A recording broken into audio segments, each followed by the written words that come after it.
Agradeço a professora Ana Zimmermann, e não está escrito no enunciado. Esse enunciado, inclusive, foi só um chamativo inicial. É claro que a coisa está se delineando para um tipo de estudo muito mais profundo até do que a mera nomenclatura, e, na verdade, fico contente que seja assim.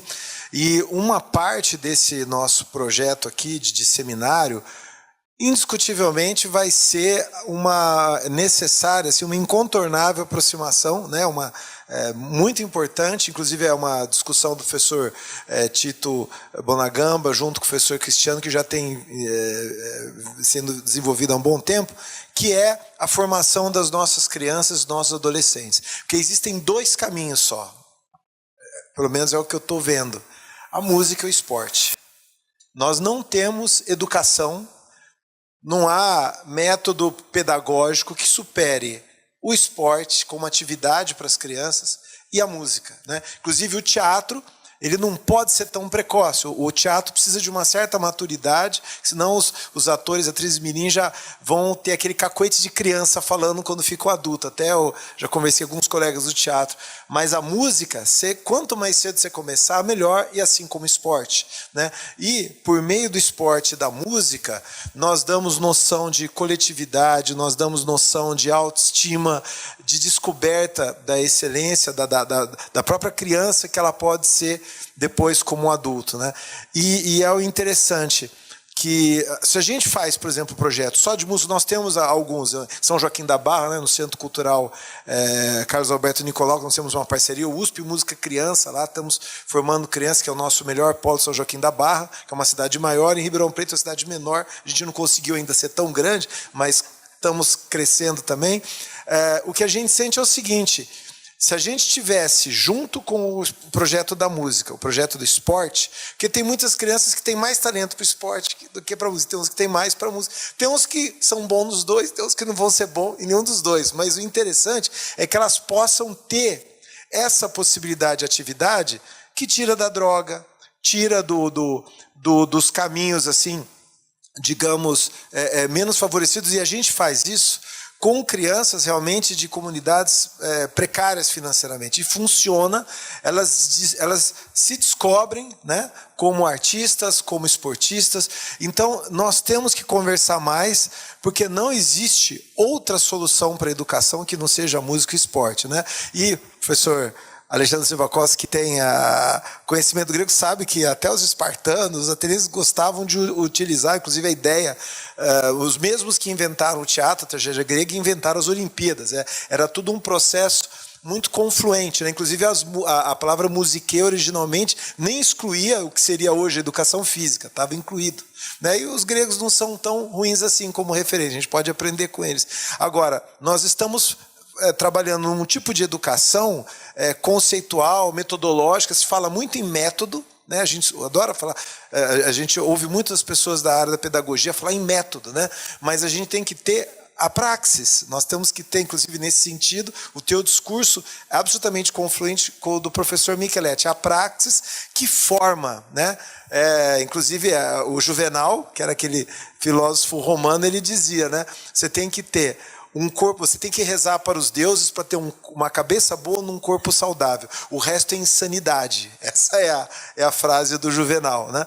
E a gente está esquecendo isso, né? Então, se a gente, inclusive foi uma coisa que eu conversei com o professor Paulo Saldiva, antes da gente propor esse seminário, justamente da importância de você interagir o corpo humano com a questão intelectual, que isso que é o que nós podemos esperar do ser humano. Então, essa interação ela tem que ser saudável, né? E é importante, então, que esse diálogo não seja apenas um papo ocasional aqui, que ocorreu, mas que a gente possa pensar, dentro desse nosso seminário, uma aproximação maior, que o professor Tito já está capitaneando naturalmente, aí ele que é um judoca antes de ser um físico, né, professor Tito? Então, ele vai ter capitaneando essa ideia dessa aproximação e a gente colocar nos nossos projetos de extensão. Inclusive em São Carlos nós ganhamos uma escola para fazer projeto, tem uma quadra de esporte do lado onde a gente vai dar aula de música. Poder fazer essas interações para ver se o resultado realmente não pode ser revolucionário até do ponto de vista da formação dessas crianças. Então, o último professor a falar, aí depois eu passo aberto para todas as considerações finais, é o professor Oscar João Abdunua, matemático, né, do Instituto de Matemática e Estatística. Gostaria de fazer um agradecimento pessoal. Eu sou leitor dos livros dele, de História das Ciências, inclusive um livro que ele fala sobre a escola pitagórica, né, lá da Magna Grécia, é uma verdadeira preciosidade, né, como ele trabalha com a acuidade, a história da ciência, a questão matemática. Depois eu vi até que nas tuas linhas de pesquisa você trabalha até com outros ramos também, mas esse livro é citado em toda a classe minha de harmonia. Eu sempre começo com ele nas primeiras aulas do conceito básico da harmonia lá dos gregos. Bom, eu estou numa situação, está ouvindo? Parecida com a dela, né? Alô? Eu estou numa situação parecida com a dela. Eu acho que não era para estar aqui hoje, né? E aí eu fui avisado quarta-feira, mas tudo bem, né? E aí eu vim, né? Eu estou atualmente no Instituto de Matemática, né? Embora lá eu não seja talvez considerado como da matemática, né?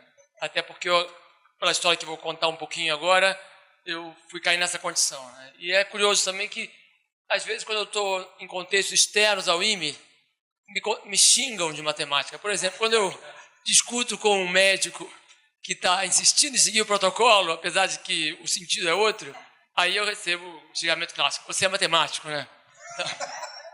Mas na matemática isso não acontece, porque eu acabo trabalhando numa área que seria história, filosofia e didática da matemática.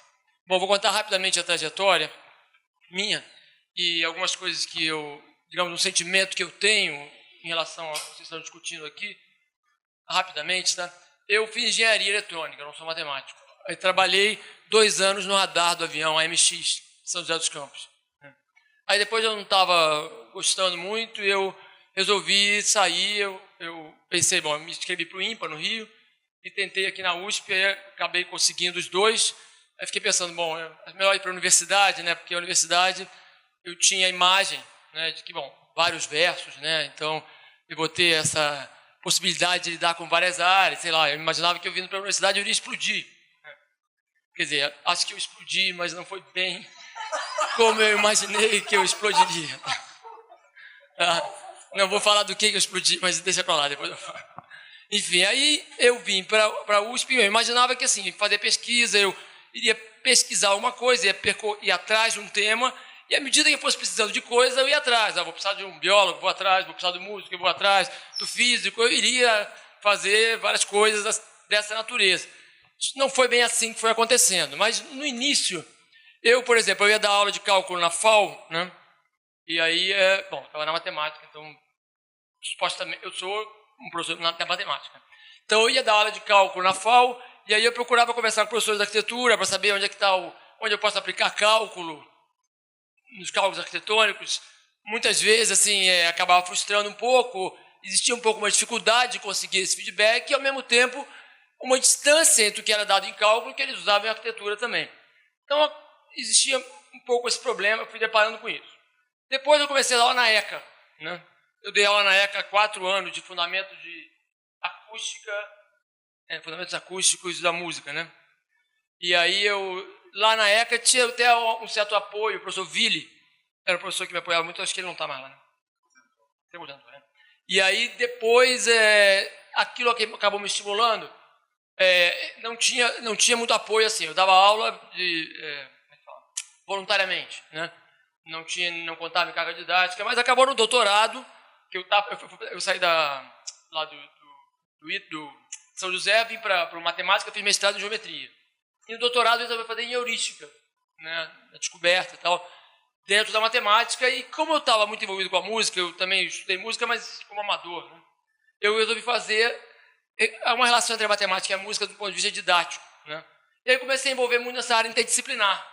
Mas aí eu comecei a ver algumas dificuldades que tinha, especialmente quando eu pedia auxílio a várias instituições. Aí, por exemplo, são vários episódios, daí para escrever muita coisa sobre isso, mas um caso da FAPESP, por exemplo, uma vez que eu fui lá, apresentei o trabalho, e aí não foi aceito, e aí eu fui lá de novo discutir com a pessoa, ele falou que não, é porque você está insubordinado à nossa área de conhecimento, Né? Foi exatamente essas palavras. Ele falou assim, bom, já que você está insubordinado, diferentemente de alguém que está numa área clássica, você tem que provar muito mais vezes, né, o teu projeto, né, a pertinência do teu projeto. Né? Mas depois, com o tempo, isso foi mudando e assim, depois eu acabei fazendo um pós-doutorado na Alemanha, e com quem eu mantenho contato, no Instituto Max Planck, Berlim. E aí lá, eu acho que também não posso dizer que lá aquilo é representativo da Alemanha. Eu acho que o Max Planck é uma ilha, especialmente essa história da ciência. Então, talvez eu pude vivenciar um pouco essa coisa de você indo atrás à medida que você tem... você vai precisando, você vai... Por exemplo, eu trabalhava com essa parte de matemática medieval e grego. Então, eventualmente, precisava de pessoas de latim, filólogos e tal. Então, tinha sempre pessoas com quem eu poderia conversar. Então, deu para viver um pouco essa questão, né? Agora, eu acho... Isso, assim, primeiro foi essa dificuldade, assim, de... Como assim? Como eu me adequo a esse sistema? Essa grade, esse formato. O professor que estava ali, era Inácio, né? Ele comentou sobre a mentalidade, né? Eu acho que tem muito a ver com essa questão da mentalidade, né? Eu acho que isso, por sua vez, está relacionado a quase que uma formatação burocrática da inteligência. Não burocrática no sentido burocracia como uma técnica administrativa, que eu acho perfeito e até a gente vive num mundo que é impossível viver sem a burocracia nesse sentido. Mas burocrática no sentido mais negativo e popular que as pessoas usam, porque você acaba tendo que se adequar o tempo todo. Então, por exemplo, eu estou orientando na pós, aí meu aluno fez um texto e fala, não, Oscar, eu vou aqui, vamos dividir em 3, porque assim eu consigo ganhar pontos, não sei aonde, para poder dar mais pontos, e pensando nele, ele quer acabar o doutorado e ele provavelmente vai fazer um concurso, e ele tem que contar que vai estar com uma banca burocrática, no sentido que eu usei, e que vai fazer a contagem assim, está tudo certo. Né? Mas assim, você meio que fica sem... Você fica meio que escravo disso, você não tem muita saída, né? Ou você se rende a isso, ou você acaba morrendo, ou academicamente, ou de financiamento, e assim por diante. Os alunos também. Às vezes eu vou dando aula, para eu agora na FE, estou dando aula na FE de cálculo. Então é comum aquelas perguntas clássicas, vai cair na prova, enfim. Mas isso cai, e como eu tenho que fazer para não sei o quê, enfim. Ele está preocupado em, obviamente, passar. Claro que tem um ou outro que também está interessado, mas, do ponto de vista social, eu diria que a grande maioria só está preocupado em, digamos, fazer o formulário. E eles vêm com uma formação assim, porque ele vai resolver um problema, ele já tem um hábito, uma tradição de ter alguma fórmula. Eu não negaria isso, eu acho que tem muito a ver com a escola. Na medida que a escola acaba treinando o quê? Ela treina disciplina, principalmente, né? Ela treina rotina, né? Ela tem um conhecimento que é feito até aqui, agora depois até aqui, depois até lá. Oi? Adequação, quer dizer, você está longe do que seria a construção do conhecimento, se for pensar historicamente. Então, eles têm... E o resultado, eles têm o diploma. E eu acho na prática, o diploma e a disciplina, porque ao que a escola se proporia, do ponto de vista legal, e não só legal, mas o que defende, que a escola é formação para o trabalho. Ela é... O que mais? Formação para a civilidade, né? E adquirir um conhecimento geral. Eu acho estranho isso, porque eu faço um teste aqui com meus alunos do primeiro ano e pergunto para um cara da FE, por exemplo, se ele lembra, por exemplo, o que é jacobino, ou o que é mitocôndria. Então, parece que esse conhecimento não fica, o que fica mais é o diploma. Então, você vem com essa forma, você vai habituando a ter esse formato. Bom, os alunos vieram da escola, nós viemos da escola também, então... Às vezes até a pessoa quer fazer uma coisa diferente, mas você se trai mesmo pelos teus hábitos, né?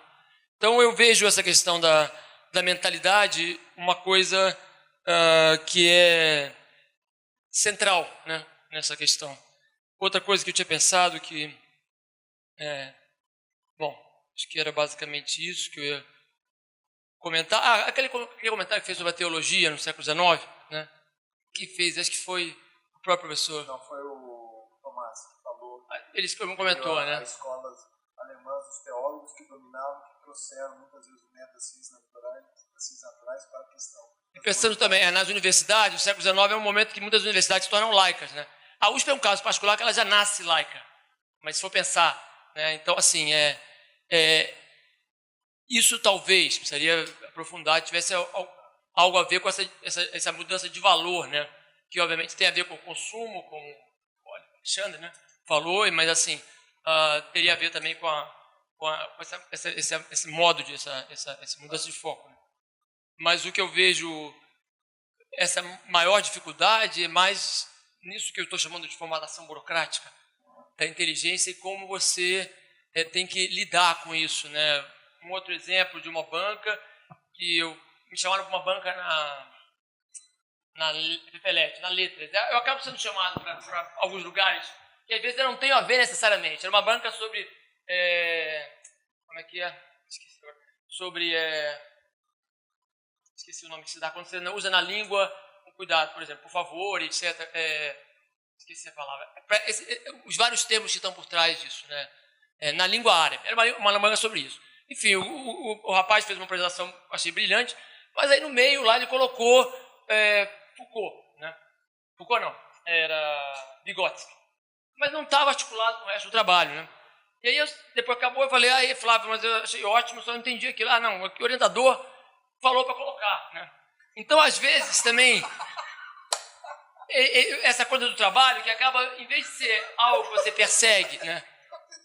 Que você persegue lá no sentido do Chile, mano, tem que achar Troia, então eu vou fazer tudo para achar. Isso ou seja, para correr, eu vou correr. Não vou ficar igual a Bruce lá nos pontinhos. Eu vou correr, eu vou correr. Agora, então, assim, eu vou fazer a coisa em si mesmo, né? Então, isso acaba acontecendo muito. Os alunos, não, eu vou rechear com isso, vou botar um pouco disso, vou botar uma sopa. Quer dizer, você está perseguindo um tema, você vai buscar aquilo que serve ao tema ao qual você persegue. E vai mudar o que vai acontecer. Então, mas como tem toda essa pressão também dos currículos e desses métodos de qualificação, que por serem bastante discutidos, até revelam que tem uma componente política muito grande, né? Porque sempre você pode relativizar, e aí é aquela briga de significantes vai eternamente, você transforma o valor no que você quer. Então aí você também tem que acabar respeitando como está, né? Então lidar com saber que está assim, ao mesmo tempo tem que fazer assim para sobreviver, e ao mesmo tempo conseguir ser você, né? Se eu fosse eu lá no sentido da Clarice Lispector, né? Eu acho que é uma coisa bastante, é um desafio, né? Mas enfim, era essa a minha impressão que eu tenho. Obrigado. Obrigado, professor matemático Oscar João Abdunuda, do IME, originalmente engenheiro, soubemos agora. Gostaria de abrir, se tem alguém que quer falar alguma coisa. O Sidney Oliveira, por gentileza.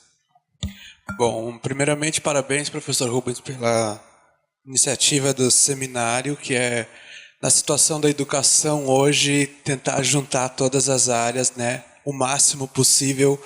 Eu acho significante, né, muito importante. Na educação, no sentido de como que ela está hoje, em relação, se fragmentando cada vez mais, né? Eu achei super interessante com a professora Icleia, assim como o Alexandre, tocar no assunto da questão da proposta da extinção das áreas de humanas, né? Que é algo muito complicado, né?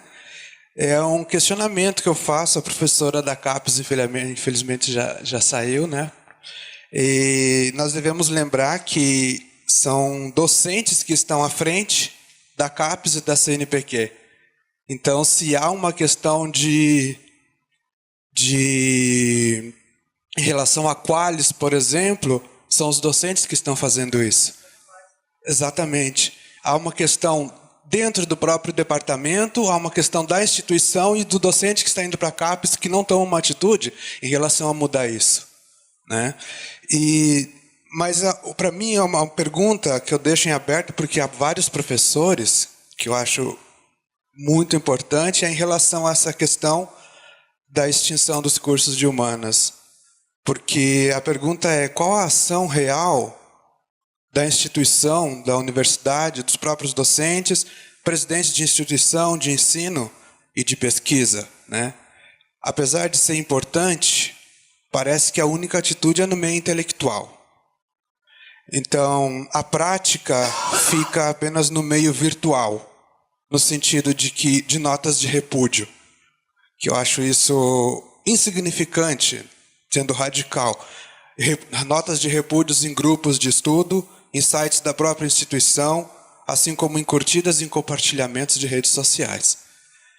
né? Qual é a posição e preocupação real de um docente para mudar a atual circunstância a respeito da possível extinção das ciências humanas em universidades públicas, pensando que o reflexo que isso acarreta é principalmente no ensino básico, porque são professores dentro de uma instituição que vai formar os futuros professores, nem todos para a academia, mais de 50% para a questão de rede pública ou privada, tirando a rede privada, porque ela vai sim manter as ciências humanas, porque isso não vai sair de um vestibular, né? Então a rede pública ela vai ser deficitária nesse sentido.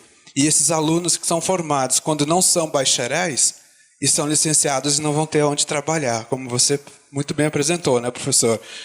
Eu sou formado em filosofia e em música.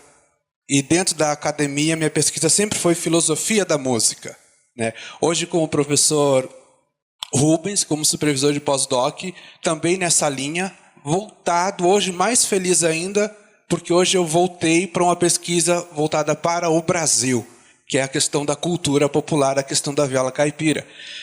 No mestrado e no doutorado eu me sentia incomodado, porque eu estudei Nietzsche, Schopenhauer e Wagner. Então, na Alemanha, com um intercâmbio em Berlim, parece que eu estou estudando mais, eu sei mais da Alemanha do que eles. Quando a gente estuda música ou filosofia, a gente vai para lá e sabe mais deles do que de nós. É como se a academia estivesse de costa para o próprio Brasil ou para a própria América Latina, né? E hoje, falando sobre Brasil, cultura popular, viola caipira, eu tento utilizar o mínimo possível, apesar de ser na área de filosofia da música, tentar trabalhar com pensadores brasileiros para poder dialogar de uma forma com que seja mais Brasil. Então é uma questão, não precisa, apesar de vários professores, não é uma pergunta que necessite resposta no momento, mas há uma reflexão de qual que é a posição atual de um docente, de uma instituição, perante o acontecimento do sucateamento da educação que está sendo refletida principalmente na educação básica. Um exemplo que eu tomo é, por exemplo, por ter minha formação, mestrado e doutorado na filosofia, eu sou vinculado à Unpof, recebo e-mails semanalmente, quinzenalmente, ou seja, há 2 anos atrás eu recebi e-mails de concursos. Todos os concursos eram só dentro de instituições de universidades públicas, nem privadas, nada. Depois do acontecimento, que todos sabem o que aconteceu com o Brasil, né? Agora acontece o quê? Vem os concursos falando do Estado, pagando a 16 horas a aula. Isso dentro de uma instituição da Unpof, que não se posiciona e que, se você entra lá, a primeira matéria que apresenta na página é nota de repúdio. Mas uma posição direta e prática você não vê em situação alguma. Era só, assim como o professor professor Micheletti colocou um desabafo, essa é a minha posição em relação a muitas situações que acontecem na academia. Nós vamos, tudo isso está sendo gravado, está sendo falado, e nós vamos colocar essas questões todas para o próximo encontro, com certeza, que são pertinentes, e o momento requer, de fato, uma atitude mais concreta do que reclamação de Facebook, né? Professor Tito Bonagamba, gostaria de também a palavra. Depois eu passo a palavra se o professor Alexandre Silva Costa, o professor Ecléia Thyssen tem alguma consideração final, e a gente encerra. Rubens, obrigado novamente por ter me convidado. O professor Rubens sabe a razão pela qual eu estou presente nesse evento, embora sendo físico, né? Não de astronomia, mas eu tenho enorme apreço, gasto ou uso preciosamente meu tempo, enormemente com questões de música, arte, pintura. Nós tivemos concertos já, o movimento Portinari, foi muito bonito. Passo meu tempo enormemente na Escola de Educação Física e Esporte de Ribeirão Preto, mas também na sua unidade. Eu acho essas questões fundamentais. Então, o que eu quero dizer agora tem esse espírito, não de um físico que participa de um processo que está bem definido na CAPES, que tem os benefícios de eu produzo aquilo que me cobram perfeitamente e às vezes contaminam a avaliação das outras áreas. Isso eu acho injusto.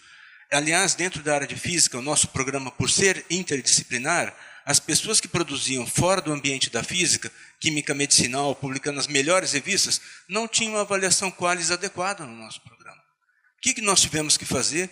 Interferir, atuar na CAPES para que essa produção científica, que era equalizar na área mãe, fosse avaliada da mesma forma no nosso programa. Então, nós fazemos um papel fundamental de interferir no processo. Não podemos esperar que esse problema seja resolvido pelos outros. Nós temos que resolver. E nesse aspecto, tentando ser rápido, mas lembrando que eu falo como uma pessoa que se sente parte da música, não sendo músico, mas sendo do esporte, tendo sido atleta, eu gostaria de lembrar que na USP hoje tem uma janela de oportunidade fantástica, que às vezes as pessoas que estão discutindo aqui não têm, certamente montanha tem. Posso chamá-lo de montanha? Sim. Que os departamentos hoje têm que discutir o projeto acadêmico da sua unidade. E na definição do projeto acadêmico, que está dentro do escopo do departamento, nós temos que prever o que nós esperamos diretamente dos nossos docentes, no conceito das atividades fim daquele departamento. Então, é fundamental, pelo menos no ambiente da Universidade de São Paulo, que todas as pessoas que fizeram uma reflexão de inferioridade ou de falta de reconhecimento, que que falem com os seus chefes de departamento para dizendo o seguinte: eu quero participar desse processo de definição do projeto acadêmico porque eu quero ser avaliado tal como eu sou dentro da Universidade de São Paulo. Mas isso seria ideal se o departamento é ouvido. Porque na nossa congregação não houve o nosso departamento. Inclusive, o motivo que me inspirou muito a fazer esse negócio é isso. Às vezes, quando a congregação não ouve o departamento, aí a gente fica estrangulado no ninho. Você não consegue nem tocar para frente. Eu entendo sua colocação, mas a proposta da Universidade de São Paulo é que os departamentos se manifestem. Se tiver dificuldade, tem que ter o trabalho. E outro passo, eu não posso me estender, porque o sol já está indo embora, tem voos e tudo mais. Eu não vou ficar olhando muito para você, mas concordamos, né? Mas tem um aspecto fundamental. Que eu quero dizer que na CAPES é o mesmo problema. E no CNPq é o mesmo. Você disse muito bem, são os professores que estão lá, são nossos colegas. E lá nós temos que nos esforçar intensamente para que haja uma comunicação com eles, porque cada área tem que se definir a sua avaliação de acordo com a produtividade. Na música, se não estão vendo, Rubens, você como músico, me causa espanto. Se em outras áreas isso não está acontecendo, porque não existe a comunicação entre a comunidade que se sente articuladora e produtora do conhecimento naquela área de conhecimento e não é ouvida. Okay? Então é fundamental que haja um movimento, é que eu vejo que são pessoas de importância na área, que participem desse processo. E às vezes, não é porque elas não têm voz, é porque não participam do processo. Eu, felizmente, tenho proximidade com todas essas áreas e tento participar e ouvir. Tive a felicidade de ser diretor até outro dia. Então, eu tenho comunicação com essas oportunidades. Então, eu digo que na USP não percam oportunidades. Seus departamentos têm que definir o projeto acadêmico, inspirado nesse processo. Todos vocês... E, de qualquer forma, na sua área de atuação, na música na FAPESP, na música do CNPq, vocês têm que ir lá e dizer, olha, esse é o nosso projeto acadêmico e esse é o nosso formato de produção com essas formas que devem ser avaliadas. Então, eu insisto que vocês têm que participar. Se não participar, o trem vai passar de novo e vai ser difícil. Okay? Então, mas eu concordo com vocês, a gente tem que pensar de cima para baixo e de baixo para cima e encontrar esses movimentos. Mas nós temos que participar. Obrigado. Uma última, o Paulo Veiga também pediu a palavra. Só espero que seja breve, dado o adiantado da hora. Obrigado. Só para dizer, representar um pouco a área de literatura, algo muito óbvio, mas significativo. Que literatura é arte, ponto. E todos os problemas relacionados às artes, à arte, são também problemas nossos. Tá? Então, só isso que eu ia dizer. E mais um acréscimo. Eu trabalho na área de estudos clássicos. E só queria mencionar que os cursos de grego e grego antigo, latim e sânscrito, correm risco de fechar as portas. Na instituição privada não existe. Né?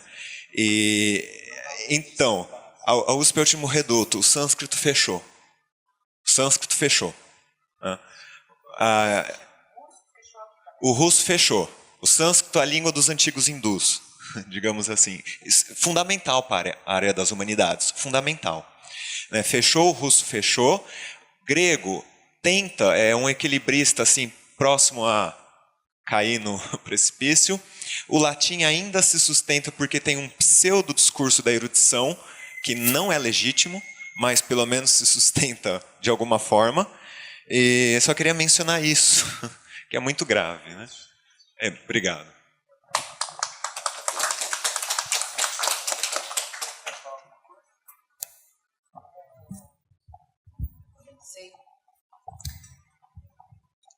Fazendo apenas uma costurinha final, o que fica muito evidente aqui, eu achei graça quando a professora Ana Zimmermann falou, nossa, só vai ter fera, porque foi a mesma sensação que eu tive quando fui convidada. Pode perguntar para ele quantas vezes eu disse, eu não vou para lá. Mas eu estou aqui. E acho que foi muito bom, porque eu aprendi muito aqui. E eu, fazendo assim um apanhado, né, de tudo que foi dito aqui, o que fica muito claro, pelo menos para mim, é que nós temos que voltar a pensar no que nós queremos. Que sociedade nós queremos? É essa a nossa questão de fundo. Enquanto nós estivermos competindo no campo da disputa, bem Bourdieu, é a reprodução, né? É a disputa pelo prestígio, é a disputa pela verba.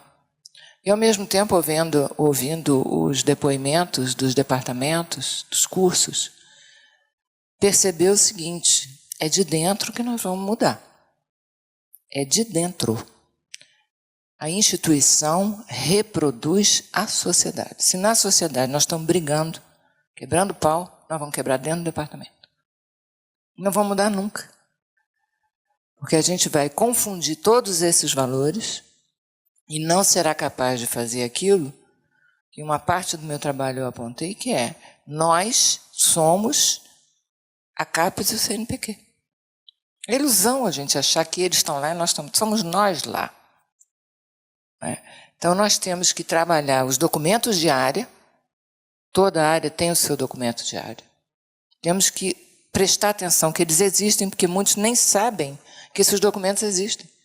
Eles são debatidos periodicamente nos fóruns das áreas, e é ali que a gente tem que interferir. Ou então a gente vai deixar o rolo compressor passar. A história das humanidades, que está aterrorizando todo mundo, tem que ser devidamente explorada, denunciada, porque isso joga por terra tudo isso aqui. Simplesmente acaba, e olha, não é se é federal, estadual ou municipal, não. É pau que dá em Chico, dá em Francisco. Vai acabar com a área. Porque não se conseguiu mexer na escola sem partido, essa que é a verdade, né? Salvo uma ou outra iniciativa municipal ou estadual. Não se conseguiu terminar com os cursos que denunciam o que está acontecendo no Brasil. Ao contrário, eles se amplificaram pelo Brasil inteiro. Eu estou falando das disciplinas que estão sendo dadas denunciando o golpe. Então, é o seguinte, não é por acaso que é melhor, então, acabar com as humanidades inteiras. Não só a história. Porque nas humanidades você tem outras ciências que podem abordar esses mesmos temas e denunciar para o mundo, internamente e externamente. O que é que nós queremos? Que sociedade é essa que, ao invés de usar essas verbas para isso, aquilo, outro, e acabar com os problemas sociais, efetivamente, a ciência a serviço da sociedade, como eu comecei meu trabalho, porque eu acredito nisso, a gente vai fabricar arma. E a gente vai matar, a gente vai destruir. Enfim, não é querer ensinar Padre Nosso a Vigário, nem dar a mensagem de não sei o quê. Mas é isso, é uma maneira de olhar o mundo. É isso que a gente tem que atacar. Ou nós mudamos, entendeu? Ou não terá mudança. Porque, como disse bem o professor, a gente entra nesse esquema e sequer sabe o que o colega do lado faz. Porque a máquina é trituradora. Você não tem tempo nem de olhar para o espelho para ver como é que está a sua cara.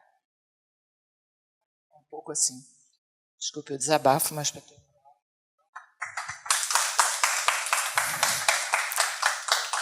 Bem, então, acompanhando a professora Icleia, né, desde o início, por isso que eu comecei e gostaria de terminar pelo mesmo assunto, além de pequenas coisas que acabaram me ocorrendo e que eu acho que antes de ir embora seria interessante dizer. Que é nisso que eu estava dizendo, quer dizer, não só, e até pegando a questão do CNPq e da CAPES, ainda bem que ainda temos CNPq e CAPES. Eu falo, ela diz, nós somos, e eu concordo, nós somos isso, então para ter, e é bom que tenha pessoas que estão trabalhando nessa ordem, ouvindo o que a gente tem a aperfeiçoar. Mas, por exemplo, o atual governo, que eu prefiro chamar de desgoverno, ele assinou concretamente com uma junção entre CAPES e CNPq, né? Que é um risco iminente que nós corremos. Por isso que desde o início eu falei, olha, pensar uma questão de discussão de grandes áreas, pequenas áreas, nomenclatura terminológica, pode ser sempre muito bem-vindo. Mas é preciso salientar que a ordem disso está na ordem de uma discussão de política pública. Porque, por exemplo, então a junção do CNPq com a CAPES não agrada nem o CNPq, nem a CAPES, e, na verdade, é o grande truque para fazer desaparecer o que nós temos ou deixamos de ter, seja bom ou ruim, né? Então, por isso que desde o início, né, eu acho que o horizonte de um encontro como esse é nesse âmbito. O Brasil tem sofrido as agressões, muitas e várias, por isso que até, não apenas por ser a filosofia, mas olha como passou subrepticiamente. Ninguém, que narrativa contempla isso? A formalização, de novo, da exclusão da filosofia no ensino de base e médio, né? Então a gente volta ao lugar de sempre, historicamente falando. E como isso vai fazer aí, sim, no terceiro grau, o desaparecimento do curso, quando eu falo, olha, como é que eu chego numa classe para dar aula, e vocês músicos então disseram a mesma coisa, e, vocês são um bando de desempregados, como eu falei aqui, um maluco, porque vai para onde? Depois de a gente ter lutado e conseguido licenciatura. A licenciatura é para dar aula. O governo tirou. Então, é nessa ordem macropolítica que a universidade tem que se segurar mesmo, porque às vezes se ilude que ela está segura, dependendo do que aconteça nessa ordem, e essa ordem é reflexo de sociedade, é reflexo disso no sentido amplo, porque é o mercado que se confunde com a sociedade, que demanda ela impõe e escraviza assim a universidade, se nós não resistirmos, se nós não nos unirmos. Então, desde o início, o meu discurso não só teve apenas, e sobretudo nesse horizonte, como no horizonte da união. Por isso que muitas vezes eu digo, olha, eu vim aqui não foi para separar, né? As provocações são, embora eu concordo, é Ana, né? E eu agradeço, portanto, a todas as discordâncias, porque justamente, aliás, uma categoria básica da nossa física, querido, ela é de novo, então tira aquele embora, não tem embora sendo físico, né? Olha lá, tá vendo? De novo, não esquece esse embora, né? Então, assim, é uma categoria básica da física, que, aliás, é a primeira forma histórica da filosofia. Na verdade, o aparecimento da filosofia é o aparecimento da física. Não é? É uma teoria do movimento. Queira ou não, com Deus ou sem Deus, só tem um jeito de movimentar. Contradição. Só a discordância move, o sim não move. Então eu agradeço as discordâncias, né? E agradeço justamente porque é isso é diálogo. Quando eu falei de guerra, é no nível simbólico e bem grego, que aí a pergunta é por que nós esquecemos? Diálogo vem tem um prefixo aí de a, através de. Por isso que o termo que eu usei que eu falei, é uma invasão. Porque se é abertura, é para alguém invadir. Então a gente esqueceu a ambiguidade do diálogo. Diálogo que não é invasão, não é abertura. Porque então você está fechado. É por isso que o grego dava como sinônimo semântico ao diálogo guerra. Agora, em nenhum momento é briga, mesquiaria, má competição. Né? Acho que se em algum momento isso soa assim, aí realmente eu peço desculpa porque não era, de fato, a expressão. Mas é perceber o que significa diálogo. Então, se eu me abrir para vocês, por exemplo, e daqui, de fato, colhi e aprendi coisas, né? É porque é a arte de se deixar invadir. E se deixar invadir é incômodo. E a gente se bloqueia muito. Por isso que o que sobeja é pseudo-diálogo. Então, eu realmente fiquei feliz de poder estar aqui, de fato, dialogar. Foi muito usado por mim e por outros o termo provocação, que é trazer a voz para fora, que é o sentido, acho que a gente deve cultivar nessa experiência. E eu queria, de novo, entre outras solidariedades, aí teve um momento que o André, né? E depois tanto Montanha quanto Ricardo Bolonha falaram, e eu me senti muito especialmente tocado, né? Então eu queria só manifestar o apoio e a solidariedade, porque você, inclusive, pediu, né? Poxa... E é isso mesmo, e, portanto, pena que a professora Adelaide, né, da CAPES já foi, porque é tal história, o tal ethos próprio a cada campo de saber, Já que a avaliação é inevitável, ele tem que ser mais bem reconhecido. Por isso que eu falei, há protagonismos e há coadjuvantes. Isso é uma realidade. Não estou dizendo que tem que acabar com a avaliação, mas então aprimorar o que nós temos para contemplar isso. E aí sim, é muito eloquente. Eu mesmo falei, a filosofia sofre ataques terríveis, é patinho feio por vários motivos. Mas quem aí, a Ana usou o termo que eu acho que era esse. Engraçado, você começou a falar, desde que eles estavam falando lá embaixo, eu estou esperando isso, aí você acabou dizendo. Esse saber corporal, a universidade não aprendeu a assimilar ainda. E esse é um problema pelo qual a filosofia não pode, porque ela fala de corpo e corporeidade, uma filosofia eminentemente teórica. A academia tem dificuldade com aquilo que não é precisamente teórico. Então, eu mesmo trabalhei, antes de entrar num departamento de filosofia, eu fiquei anos no Instituto de Artes, dando aula de teoria da arte, de estética e teoria da arte. Então, eu estou lá como um teórico. E aí você vê coisas que realmente a gente tem que pensar como estrutura máxima do funcionamento da universidade. No Instituto de Artes de uma universidade que é o maior exemplo do sucateamento que nós estamos sofrendo, que é a UERJ. Agora, eu pergunto a vocês, será a mera coincidência que a UERJ é disparadamente, a universidade mais popular do Brasil? A primeira a implantar cotas. A que mais contempla inclusão dos excluídos. Essa universidade, os professores não recebem. E eles continuam trabalhando, só por isso que ela ainda não fechou. Não é coincidência, não é falta de dinheiro, é política seletiva para desmonte de universidade pública, e o sintoma de ser a UERJ a primeira a sofrer isso é, para mim, de uma eloquência cristalina. Né? Mas, enfim, nesse curso da UERJ, eu era professor de teoria de arte e de estética, entre outros, e aí os artistas propriamente, e aí para mim era uma novidade. Artes visuais, artes plásticas, e tinha história da arte também, que era mais teórico. Né? Então, quem faz mestrado e doutorado, como é que ficava? Era engraçadíssimo. Eu falei, caramba, isso é uma loucura mesmo. Porque eles fazem instalação, escultura, pintura, gravura, e na hora de mostrar a produção, que é performática, ou é a obra, né? Toda a cultura acadêmica é assim, não, mas você vai ter que escrever uma tese teórica. E aí fica um negócio meio canhestro, porque aí ainda vão dizer assim, pô, o cara é meio narcísico, né? Ué, mas por quê? Ué, porque aí ele teoriza a própria obra, né? Por que não é a tua? Ou seja, você sofre duplamente, você tem que teorizar um trabalho performativo, propriamente artístico, que já é uma concessão que você está fazendo a um modus operandi completamente que desloca o corpo para um outro lugar, porque não sabe lidar com ele, né? E ainda vai dizer, olha, e é narcisismo, porque vocês só defendem teses sobre vocês mesmos.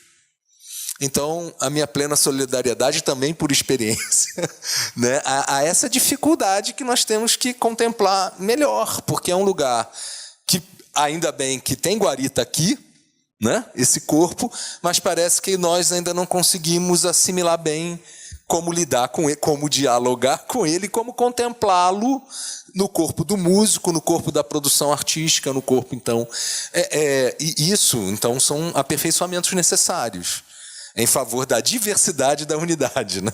Manter esse sentido largo da unidade do diverso. É saber onde está o lugar da diferença e contemplar as diferenças, em vez de você ter uma lógica que acaba sendo a da predominância, a do protagonismo, né? Que eu espero, então, eu reconheço, primeiro a reconhecer que os esforços estão sendo feitos, no sentido de superação disso, mas eu particularmente acho que falta bastante ainda para a gente progredir.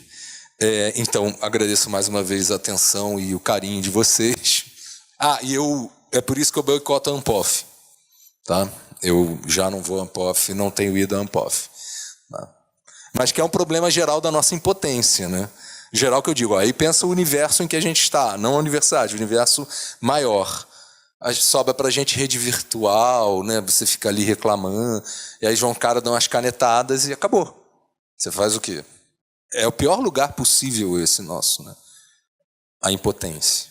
Tá duro mesmo. Enfim. Gostaria de encerrar agradecendo os funcionários do Instituto de Estudos Avançados. Agradeço a Sandra, que com tanta competência, com tanta agilidade e dedicação, em nome de quem eu agradeço os demais funcionários. E nós vamos organizar, então, uma continuidade desses trabalhos, e aí vocês vão receber notícia em breve. Muito obrigado a todos.